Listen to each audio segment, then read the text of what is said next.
আসসালামু আলাইকুম, ওয়েলকাম করছি রিয়াসাদ আজিম। ভিন্ন ধর্ম মতাদর্শের যারা শুনছেন সবার প্রতি আন্তরিক কৃতজ্ঞতা। ইম্পর্টেন্ট ডিসকাশন এবং বাংলাদেশের টেস্ট সিরিজ চলাকালে আসলে যৌক্তিক কারণেই BPL, Bangladesh premier league cricket, এটা নিয়ে আলোচনা করার কোনো সুযোগ হয় নাই। এবং Bangladesh premier league cricket BPL, এই বিপিএল এর অনেক আপডেটস অলরেডি হয়ে গেছে, কিন্তু এই আপডেটগুলো এখন পর্যন্ত অফিসিয়াল না। আমি অনেক কিছুই জানি, অনেক কিছুই জানতাম, অনেকের সাথেই টুকটাক কথা হচ্ছিল। ভাবছিলাম যে অল টুগেদার একটা ডিসকাশন করব, অ্যান্ড সেই ডিসকাশনের প্রথম পার্ট যেটা, এটা অনেককেই হতাশায় নিমজ্জিত করবে, খুব স্বাভাবিক। সেটা হচ্ছে Comilla Victorians. I am repeating, Comilla Victorians BPL এর সবচেয়ে সফলতম দল। বিপিএল এ যেই দলটা ফাইনালে ওঠা, শিরোপা জেতা, সব দিক থেকে একটা অন্যরকম রেকর্ডের মালিক, যেই দলটার সাথে আসলে শিরোপা জয়, ইমরুল কায়েস, মুস্তাফিজুর রহমান, মোহাম্মদ সালাউদ্দিন, মেনি নেমস ওতপ্রোতভাবে জড়িত, এবং যেই দলটা বিপিএল এ তাদের অংশগ্রহণকে শুধুমাত্র একটা ফ্র্যাঞ্চাইজির অংশগ্রহণ না, বরং একটা পরিবারের অংশগ্রহণে পরিণত করেছিল। পলিটিক্যাল অনেক ইস্যুস রয়েছে, পক্ষে বিপক্ষে অনেক মত রয়েছে, কিন্তু কুমিল্লা ভিক্টোরিয়ান্স দলটা বিপিএল এর যে কয়েকটা দল, বিপিএল এর যে কয়েকটা ফ্র্যাঞ্চাইজি প্রফেশনালি পরিচালিত হয়েছিল, মোর দ্যান প্রফেশনালি পরিচালিত হয়েছিল। ঢাকা এক সময় ছিল ঢাকা ডায়নামাইটস, কুমিল্লা ভিক্টোরিয়ান্স তার একটা। সেই দলটা সবচেয়ে সফলতম দল, গেলোবারের ফাইনালিস্ট, গেলোবার তামিম ইকবালের দল, বরিশালের কাছে, ফরচুন বরিশালের কাছে পরাজিত হওয়া কুমিল্লা ভিক্টোরিয়ান্স, চারবারের শিরোপাজয়ী দল, they are not participating in the upcoming BPL. এটা আমার কাছে মনে হয় it's going to be a sad news definitely for our cricket. কারণ এই দলের হয়ে বা এই দলের অংশগ্রহণ মানে হচ্ছে আপনি অনেক ঝাঁকে ঝাঁকে তারকা পাবেন, এমন কিছু ক্রিকেটারের অংশগ্রহণ আপনি পাবেন যেটা এনশিওর করার জন্য ফ্র্যাঞ্চাইজ মালিক পক্ষ পুরো বছর থেকে লেগে থাকে। এবং একই সাথে ক্রিকেটারদের যদি কমপ্লেইনলেস কোনো একটা দল খুঁজে পান বা দেখার চেষ্টা করেন, সেটাও কিন্তু কুমিল্লা। সো কুমিল্লা ভিক্টোরিয়ান্স থাকছে না। আমার কাছে মনে হয় যে বিপিএল এর জৌলুস একটু হলেও কুমিল্লার না থাকাটা কমাবে, এটা আমার পার্সোনাল অভিমত। আমি কোনো পলিটিক্যাল কেউ না, কি কারণ রয়েছে এর পেছনে, সামনে কি রিজনস রয়েছে, সেগুলো আমার ডিসকাশনের বিষয় না। বাট সবচেয়ে সাকসেসফুল দলটা থাকছে না, definitely it has to B discussed, এবং এই ডিসকাশনটা গুরুত্বপূর্ণ। প্রশ্ন দুটো, একটা হচ্ছে কুমিল্লাকে কি রাখা হচ্ছে না, নাকি কুমিল্লা থাকতে যাচ্ছে না। এই প্রশ্নের কোনো সঠিক উত্তর আমরা এখন পর্যন্ত পাই নাই। আমি খোঁজার চেষ্টা করেছি, এবং যেই ব্যাপারটা কুমিল্লার ম্যানেজমেন্টের সাথে যারা জড়িত তাদের সাথে টুকটাক আলোচনা, কারণ বিপিএল এর পরিচালনার সাথে কারা জড়িত বা আপকামিং বিপিএল এর ডিসিশন মেক কে করছে, বাংলাদেশ ক্রিকেট বোর্ডে এখন পর্যন্ত সেটা সুস্পষ্ট উত্তর আমরা কেউ পাবো না, কারণ গভর্নিং কাউন্সিল নাই। সেটার দায়িত্বে যারা ছিলেন তারা কেউই নেই।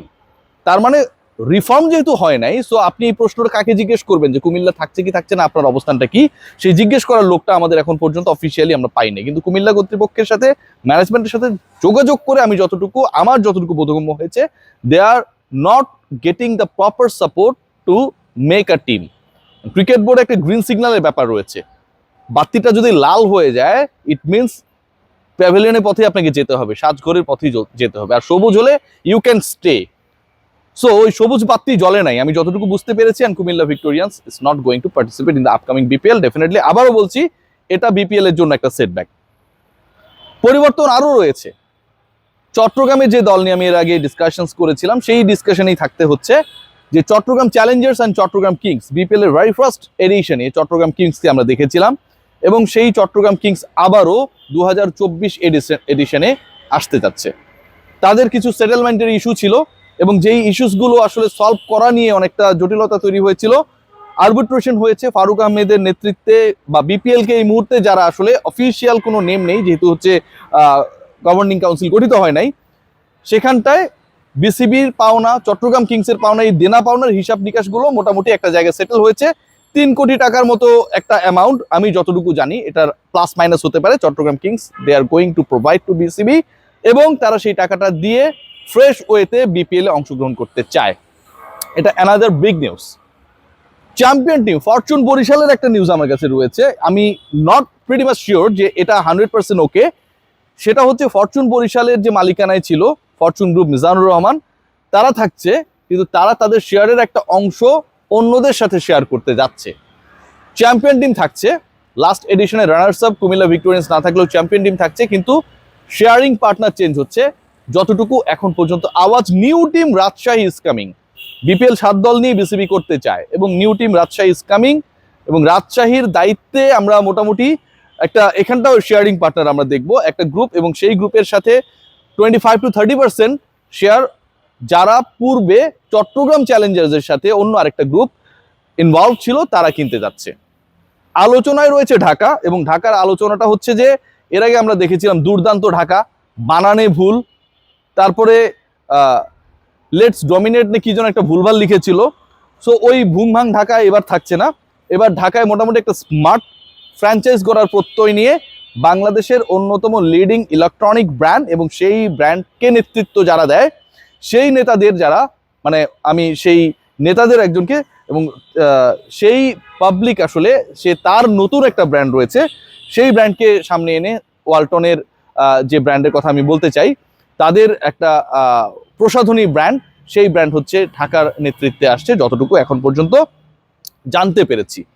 এবং এই নেতৃত্বে আসা নিয়ে অনেক আলোচনা রয়েছে, অনেক ডিসকাশন রয়েছে, অনেক বিতর্ক রয়েছে। এখন যেই ব্র্যান্ডের নাম আমি বললাম সেই ব্র্যান্ড তো বাংলাদেশে অসংখ্য মানুষকে সার্ভ করে, এবং সেই ডিসকাশনটা আমরা নেগেটিভলি নিতে পারি না। বড় একটা ব্র্যান্ড, তারা বিপিএলে ডেফিনেটলি আসতেই পারে, দে আর ওয়েলকাম, তাদের এটা নিয়ে কোনো সমস্যা না। কিন্তু একটা টিম পরিচালনার সাথে এখন পর্যন্ত যাদের নাম শোনা যাচ্ছে, যেসব বিতর্কিত পার্সোনালিটিসের নাম শোনা যাচ্ছে, এরা ভাই ভয়াবহ। আমি শুধু এটুকুই বলবো, আমি তো আসলে আপনারা সবাই জানেন যে কারো খাইও না পড়িও না, সত্যি কথাটা মুখ দিয়ে বইলা ফেলি। সো এটুকুই বলবো যে ওয়ালটন গ্রুপ বা তাদের সাথে যে প্রসাধনী ব্র্যান্ড যুক্ত, আপনারা বিতর্কিত লোকজনকে নিয়েন না দলের সাথে। তারা এর আগের বিপিএল গুলোতে কি করেছে সেই কর্মকাণ্ডগুলো যদি আপনারা না জানেন, নিশ্চয়ই আমি দায়িত্ব নিয়ে সেটা পাবলিকলি জানিয়ে দেবো। এটাতে আপনাদের ব্র্যান্ডিংটা নষ্ট হবে। সো ওয়ালটনের ব্র্যান্ডিং নষ্ট হোক এটা আমি চাই না। ওয়ালটনের নামটাও যে আমাকে মুখে বলতে হচ্ছে এটার জন্য আমি দুঃখিত, কিন্তু তারা আসলে চুজ করেছে বাংলাদেশে এত এত অর্গানাইজার থাকতে কিছু ভুইফোরকে, যেটা খুবই দুঃখজনক। এবং এরপরে আমি যে রিপোর্ট করব সেখানে পেপার কাটিং থেকে শুরু করে কখন কারা কোন জায়গায় বাটপারি ছাটপারি করেছে সবকিছু কিন্তু আমি বলে দেবো, আগে বলে রাখলাম। তো ঢাকা মানে হচ্ছে অনেক বড় ব্যাপার। এর আগে ঢাকা আমরা দেখেছিলাম যে ঢাকা গ্ল্যাডিয়েটর্স একটা টিম ছিল, তারা অনেক জাঁকজমকপূর্ণভাবে আয়োজন করেছিল, যদিও ডিউস মিউস ছিল অনেক কিছু, তাদের বিতর্ক ছিল। ঢাকা ডায়নামাইটস ছিল বেক্সিমকো গ্রুপের, হ্যাঁ দারুণ টিম আমরা দেখেছিলাম। তো ঢাকা রাজধানী ক্যাপিটাল, এখানে যদি বিতর্কিত লোকজনকে আপনারা অ্যাড করেন, ওয়ালটনের সাথে এটা যায় না। আমি আবারও বলছি, এটা আপনারা কইরেন না, request, humble request from my part, এটা আমার ব্যক্তিগত রিকোয়েস্ট। এর বাইরে যে দলগুলো, আপনারা সিলেটের খবর জানেন, সিলেট অলরেডি তারা তাদের যে পেমেন্টের ইস্যুস রয়েছে, অর্থাৎ আপনারা 1.5 কোটি টাকার একটা পেমেন্টের ইস্যু রয়েছে, সেটার 50% তারা দিয়ে দিয়েছে, এবং সিলেটের নেতৃত্বে আগে আসলে যারা ছিল তারাই থাকছে, and Sylhet is going to participate. এখন প্রশ্ন যে জায়গাটায়, সেটা হচ্ছে হাউ মেনি ফ্র্যাঞ্চাইজ এটাতে অংশগ্রহণ করছে। 7টা দলই অংশগ্রহণ করবে। ঢাকা, আপনারা জানেন যে ঢাকাটা ফাইনালাইজও হয়ে গেছে অলরেডি, চট্টগ্রাম সেটা ফাইনালাইজ হয়ে যাবে কদিনের মধ্যেই, এবং আপনারা আরও ইন্টারেস্টিংলি খুলনা যেটা মাইন্ডফ্রিড টিম, তারাও মোটামুটি ফাইনালাইজ হয়ে গেছে। 3টা বললাম, রাজশাহী 4টা, সিলেট আরেকটা দল 5টা। সো এই যে দলগুলো, বরিশাল 6টা চ্যাম্পিয়ন টিম, এরা সবাই টুকটাক আসছে, এবং রংপুর বসুন্ধরা গ্রুপের টিম তারাও ভালো দল করে, তারাও আসছে। দুঃখজনক হলেও সত্যি কিছু বিতর্কিত লোকজন তারা হাঁটি হাঁটি পাপা করে বাংলাদেশ ক্রিকেট বোর্ডের ভেতরে ঢোকার ধান্দা করছে। ফারুক ভাই, you are gutsy, your team is gutsy, so let's take gutsy decision. কোনো ফ্র্যাঞ্চাইজ যদি কোনো ধরনের ফাউল লোককে ঢোকানোর চেষ্টা করে, বাংলাদেশ ক্রিকেট বোর্ডের প্রেসিডেন্টের উপরে আমি সেই আস্থা রাখতে চাই। You guys are enough to make strict decision. সবাই ভালো থাকবেন, টেক গ্রেট কেয়ার। কুমিল্লা কিন্তু খেলছে না।